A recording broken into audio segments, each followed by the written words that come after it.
아기 알매 조산원에서 발생하고 있는 분만 사고 사례를 모으기 위해 13년 전 안티카페를 만들었다는 이상원 씨. 그 역시 분만 사고를 경험했기 때문입니다. 네, 이게 제가 뭐 정리를 해봤어요. 제가 오래전 일이라서 네. 제가 정리를 먼저 해보고 말씀드려야 될 것 같아서. 난산의 흔적이 고스란히 적힌 출산 과정. 놀라운 것은 13년 전에도 똑같은 행동을 했다는 겁니다. 되게 훌륭하신 분들 이렇게 매주 한 분씩 나오는 그런 프로그램인데 이게 조산사 그분이 나오신 거예요. 자연분만을 굉장히 강조하시고 뭐 이제 그 부분은 이제 공감이 돼서 그 이제 조산을 찾아봤는데 알고 보니까 집에서 그렇게 멀지가 않은 거예요. 한 30분 정도. 나중에 출산할 때는 이제 그쪽으로 간 거죠. 자연주의 분만을 하기 위해 유명한 조산사로 알려진 아기 알매를 찾아간 겁니다. 그것이 불행의 시작이었죠. 난상 끝에 태어난 아이의 상태는 심각했고 아기 알매는 이때 역시 엉덩이를 때리고 바늘로 손가락 발가락을 2번이나 따는 황당한 응급처치를 합니다. 전혀 예상하지 못한 경우니까 이제 멘붕이 온 거예요.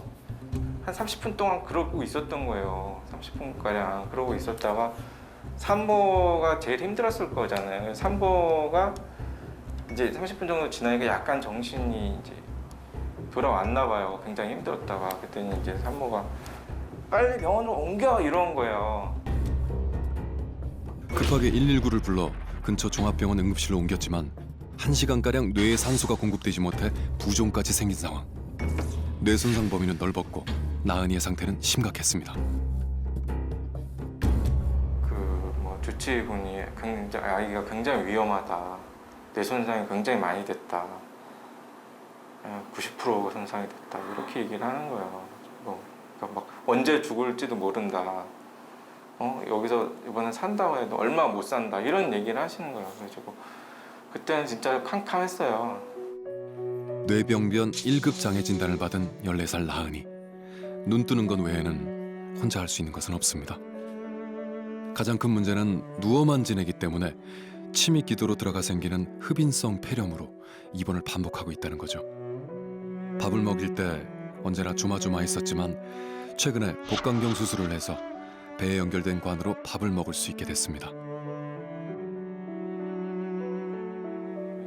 나은이와 같은 분만 사고를 막기 위해 만든 안티카페는 그를 더욱 충격에 빠뜨렸습니다. 아기 알매의 조산원에서 훨씬 예전부터 분만 사고가 일어나고 있었던 겁니다. 저 전에 소송하신 분을 만났어요. 그랬더니 받을 수 있는 게 없다. 이승소는 했는데 받을 수 있는 게 없다. 그분이 이제 워낙 사고가 많으신 분이니까 다 가압류를 걸어 놓은 거예요. 자기 재산을. 현금은 다 가족들 명의로 다 돌려놓고 그 조사는 그 집은 다른 사람이 가압류한 거로 돼 있는 거예요. 그래서 할 수 있는 게 없어요. 대부분의 재산을 다른 사람 명의로 돌려놔 소송을 해도 보상을 받을 수 없는 겁니다. 심지어 그 조산사가 현금으로 계산을 해달라고 했나요? 그러면? 그쵸. 현금 뭐 카드 기계는 있는데 항상 고장 났다고 하는 거예요.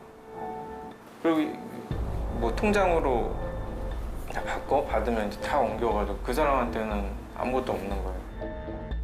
나은이 아빠는 보상이 아닌 처벌을 원했기에 소송을 진행합니다. 하지만 결과는 처참했습니다.